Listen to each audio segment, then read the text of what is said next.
Hey everyone, welcome back to Hot Day Hotline, where we take on conversations about media culture, to gender, and to the way society shapes our lives. I'm Luna, your host for today. Well, in our last episode, we talked about how mainstream Chinese media constructs gender norms, from the rise of hyper-masculine reality shows to the kinds of male bodies that get idealized on screen. After that, a lot of listeners reached out asking about something a little spicier, about China's ban on so-called Sissymen. So today, just like many of you wished, we're diving right into it. And to start off, here's an audio clip that pretty much captures the heart of the debate. 我的意思就是说，娘炮文化不能成为一个国家的主流文化价值体系，它会抹杀掉自己男孩的一种天性，然后，跟女性趋同，然后养成的性格，他就是怕苦，怕危险。Let's pause for a second. This clip comes from Peng Xiaohui, a senior member of the World Chinese Sexology Association. You probably caught the word Niangpao. So what exactly does it mean? If we have to translate it into English, the closest term would be Sissymen. And we're going to use the word Sissymen throughout this episode just for consistency. But it's important to say upfront that the English version is actually a lot softer. Niangpao carries a much heavier, more derogatory punch in Chinese. The term is often used to describe men who don't fit the state-promoted ideal of Yanggong masculinity, which is the hard, the disciplined, the patriotic masculinity often associated with the military. In this logic, men labeled as Niangpao are seen as failed men, not because of who they are, but because their style and feminine expression runs against the traditional gender order. The meaning of Niangpao also shifted with political mood and cultural anxiety. The word took off in the 2010s when male idols influenced by Korean and Japanese pop culture suddenly dominated Chinese entertainment. They are men with soft facial features, styled or dyed hair, makeup, and fashionable outfits. Over time, these trends became a lightning rod for deeper worries about national strength and youth discipline. So when people say Sissymen, they're not really talking about eyeliner or earrings. They're talking about fear, the fear that softness in Chinese men signals weaknesses of China. So when Peng Xiaohui, the voice in our opening clip, warns that men shouldn't become like women, he's tapping into a narrative that's been around for a long time. The idea that femininity in men isn't just undesirable, but dangerous. Luckily, I'm not doing this alone today. We've got a special guest joining us. Chloe, welcome to the show. Hey, thanks for having me. My day's been pretty good and I'm excited to dive into this topic. Chloe is a researcher who focuses on Chinese media and state-society dynamics. She has spent years analyzing how audiences react to gender discourse like this one, from family economy shift to online debates, and to how public sentiment changes after major policy announcement. Today, she's here to help us trace who was upset, who was supportive, and what changed over time and why. Now that we've set the stage, let's jump into the turning point. In 2021, China's media regulator announced a ban to the Sissymen from appearing on televisions and streaming platforms. This officially marked a major shift in how masculinity was expected to look like in mainstream entertainment. So the real question becomes, how did a popular aesthetic that dominated idol culture, variety shows, and live stream get reframed as a national problem? Today, Chloe and I are going to break down the policy influence, how it reshaped media representations, how audiences reacted from 2021 to 2025, and how all of that eventually reinforced Sissyphobia. Right, so if we want to understand why Sissyphobia feels so heavy today, we have to look at the specific wording the National Radio and Television Administration, the NRTA, used. When they released that notice in September 2021, they didn't just say, hey, maybe tone down the makeup. It was harsher than that? Way harsher. They explicitly told broadcasters to resolutely resist Niangpao and other abnormal aesthetics. Abnormal aesthetic? Well, that's a really specific choice of words. Exactly, and that's the turning point. By grouping Niangpao, or Sissymen, with abnormal things, the state basically took what used to be a matter of personal taste and turned it into a moral problem. As scholar Cam Louis points out in the journal Women's Studies International Forum, this framing turns soft masculinity into a legitimate threat to the nation. So it's not just I don't like the style anymore, it's the style is dangerous. Precisely. And because it's an official directive, it became an enforceable rule. The notice banned idol talent shows and ordered broadcasters to strictly promote a healthy and masculine aesthetic. But wait. What does healthy actually look like in this context? If they are erasing the soft boy images, who is the new standard again? Well, the most obvious example is the wolf warrior image, like Wu Jing. You know, tough, muscular, disciplined, and intensely patriotic. Right, Wu Jing, but is that really the perfect solution? You know, I've seen a lot of videos and comments online arguing that the wolf warrior vibe can feel sometimes a little bit, too much, like bordering on toxic masculinity. That's a really good point. It feels like a pendulum swinging from one extreme to the other. We went from little fresh meat being everywhere to suddenly pushing this hyper-tough soldier image. Ideally, there should be a balance, right? Where men can be kind and gentle without being labeled sissy, but also strong without being aggressive. Exactly, a healthy middle ground. But the problem is, when the policy line is drawn so strictly, TV producers don't have time to find the balance. They just want to be safe. Spot on. So suddenly, they aren't asking, will the fans like this? So they're asking, will the regulators shut us down? That sounds like a nightmare for production companies. But wasn't there also a crackdown on the fans themselves around the same time? Oh, absolutely. That was the Qinglang campaign by the Cyberspace Administration. On paper, it was about stopping toxic fan wars and chaotic spending, which, to be fair, was getting out of hand. Remember the milk pouring scandal with Youth with U3? Oh god, yeah. Where fans were buying thousands of milk bottles just to get the QR code for voting and then just dump the actual milk. That's the one. The backlash was so huge that the Beijing Municipal Radio and Television Bureau actually stepped in and ordered the show to be suspended immediately. But here's the kicker. While the official reason was food waste and chaotic fandom, the underlying message was that shows built on these soft little fresh meat trainees are politically risky. It's like a 1-2 punch, actually. Like the NRTA hits the broadcaster and the Cyberspace Administration hits the platform. Exactly.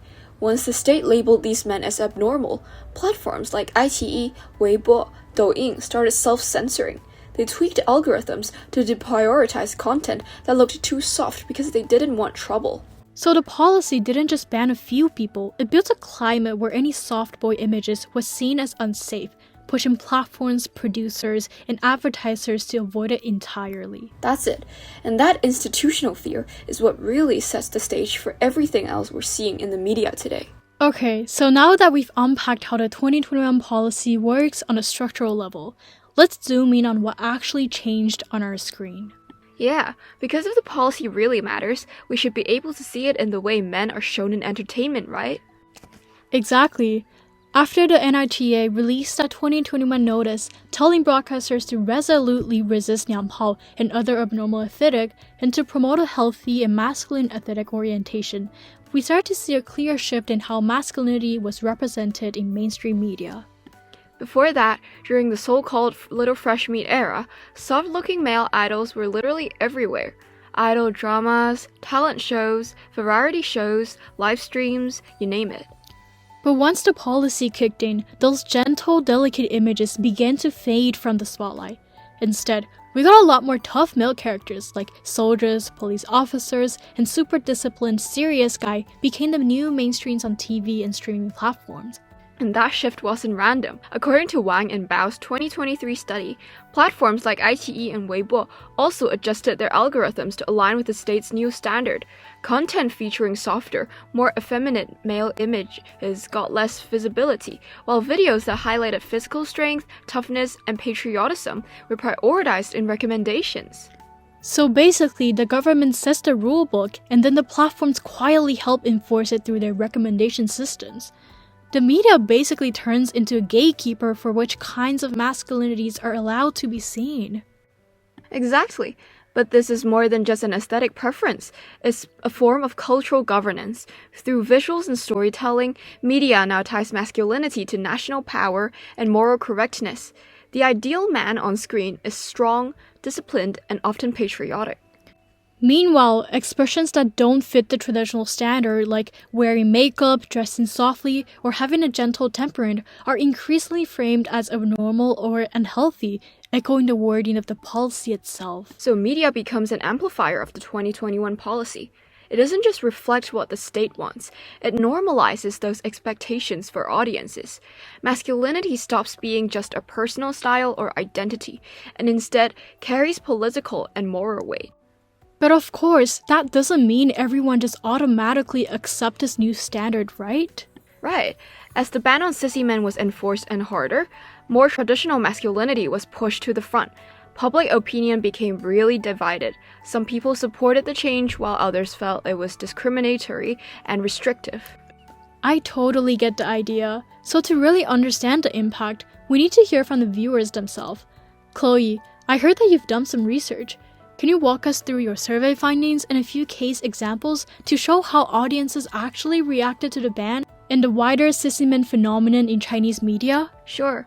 I've actually conducted a questionnaire to directly assess the audience's thoughts and feelings towards Sissymen. While most participants are from Hong Kong, the findings can still be generalized to the mainland population, as there is an overlap in culture between Hong Kong and China, and Hong Kong citizens are also quite in touch with mainland mainstream media. We asked participants how they agreed that Chinese media criticizes the feminization of masculinity. On average, men scored 3.07, while women scored 2.86. This shows that men were slightly more likely to perceive the media as critical of soft masculinity, while women viewed it as less critical. This may imply that men pay more attention to online reviews about Sissymen as it concerns them too. It may threaten their identity as men. However, men have a significantly lower rating on the liking of Sissymen. Well, why is that the case? Good question, Luna. In one of the questions, we have asked what participants think is ideal masculinity, and we see that for both men and women, the word strong comes up very frequently. For men, there are more responses and focuses on physical strength and protectiveness, whereas for women, there are more emphasis on personality, such as being kind-hearted and caring. Oh, so this difference in a perspective of ideal masculinity may cause traditional men to worry about their social positions and roles. For a long time, they do have been raised and taught to become stronger, find physical strength, and so on, in order to attract women or to be seen as more attractive. Exactly. But now, suddenly, the trend of sissy men has changed the view of ideal men for women. They start to care more about soft masculinity, such as being kind and caring, which threatens the position of traditional masculinity. Because of this, men may be more likely to dislike and reject sissy men, and therefore support China's ban. That sounds fair. As for the support of the media ban, men gave a higher average score of 3.71 than women, which is 2.71. Men aligned more with the state-enforced gender norms. Conversely, women scored slightly higher in support of soft masculinity, suggesting they were more open to non-traditional gender expressions. Also, we have found that most negative views on sissiness include comments like, "it is disgusting," Whoa. or called them gay men. That's stereotypical and discriminatory. Yeah, I know, right? Also, some said that sissy men should not be promoted and that our genders should not be confused. These comments revealed deeply rooted gender stereotypes and binary thinking. Many participants viewed deviation from traditional masculinity as unnatural or problematic. I also spoke with a gay friend about how he personally feels about the policy. His perspective really adds another layer to this debate. Let's listen. As a gay person, I don't see this policy tendency as being related to sexual orientation. Beyond protecting children, I believe it's primarily about promoting diverse aesthetic standards. It's a call for everyone to focus less on appearance and more on inner qualities, to judge people less by their looks and pay more attention to their talents and ideas. Still, there are also people who feel positive or at least neutral about it. As they say, it is their choice and personal preference to become who they want, and that as long as they are comfortable with it, it is their freedom to express themselves however they want. Well, what about their reactions to China's ban? Interestingly, most men have no comment, like they chose to stay in the middle, not supporting or opposing the ban. As for those who commented, we found that the ones supporting the ban say it protects the culture and keeps the gender identity clear. On the other hand, those who oppose the ban say it restricts gender expression, freedom, and causes discrimination to those so-called sissy men. Conversely, when asking for their reaction to sissyphobia, most people are actually neutral or have no comment, while only a small number of people support it. The negative comments mainly focus on harmful stereotypes and discrimination that may be caused. Some say that it limits the freedom of self-expression of men and promotes hatred. I can see the concerns that the audience may have, especially on the concern of, freedom and discriminations. Yeah. So after all, the audience reaction to this whole phenomenon and the ban diverges into two main directions, and we can see that men have a more negative perspective towards the sissy culture compared to women. Therefore, we concluded that the audience reaction on China's ban on sissy men is sharply divided along gender lines through an intersectional framework, highlighting the clash between individual attitudes concerning about freedom of self-expression and that of power and social expectation, where men are more supportive towards the policy as a means of reinforcing traditional masculinity and maintaining clear gender identities. That's actually a fair argument. But I have a question. Do all men support the ban, or are there variations within them too? Yes, there are differences in opinions of men, also divided along the two extremes, those who value gender expression and those who uphold traditional roles. Well, because within a gender there are still variations such as their values and beliefs, their cultural background, and individual differences. Our participants are mostly from Hong Kong, with some from China, so some may be more open-minded with a more globalized perspective, whereas others may be less open-minded with a more traditional education.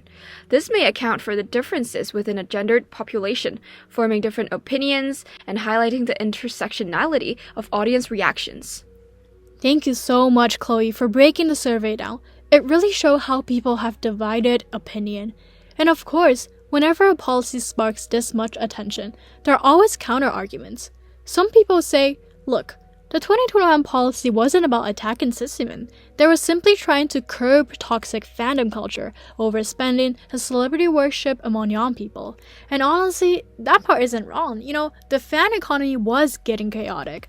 The milk powering scandal from Youth with Youth 3 proved that. Government around the world regulate youth media, so on the surface, this explanation sounds reasonable. But here's the issue. That argument only makes sense if you ignore the actual wording and enforcement of the policy, because it uses the word Niangpao or Sissymen that carries a very derogatory connotation. And that single word shifts everything. It doesn't talk about consumerism, it labels a type of masculinity as abnormal. That's not youth protection, that's a value judgment. And on top of that, the way the policy was enforced went way beyond fandom. TV shows, talent programs, variety show, live stream platforms, even short videos on Douyin were quietly removing or suppressing softer male images. Some platforms were even deleting comments that support queerness. So even if someone believed the intent of the policy was just about cleaning up celebrity culture, the execution clearly targeted gender expressions.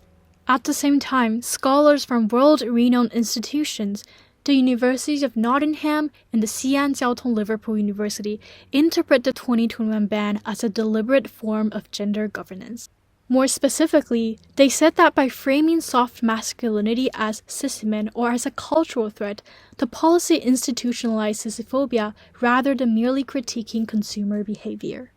So when you look at the wording, the enforcement, and the academic research, the counter-argument just falls apart. This wasn't just about fan culture, it was about defining what counts as acceptable masculinity. Exactly.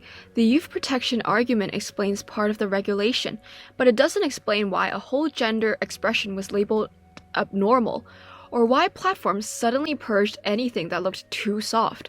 The impact clearly goes way beyond fandom. Alright, we've covered a lot today, from what the policy actually said to how it changes on our screens and even how audiences are reacting over it. Chloe, if we have to zoom out for a second, how did all of this just escalate so quickly? I think the key turning point was validation. Once the 2021 guidelines officially called Niangpao an abnormal aesthetic, it didn't just adjust entertainment rules, it legitimized an attitude. Suddenly, the discomfort some people already had toward soft masculinity got a government seal of approval.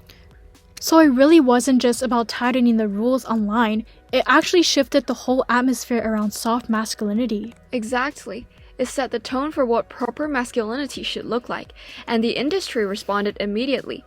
As we mentioned earlier, we went from little fresh meat everywhere to a wave of tougher, uniformed, disciplined male characters almost overnight.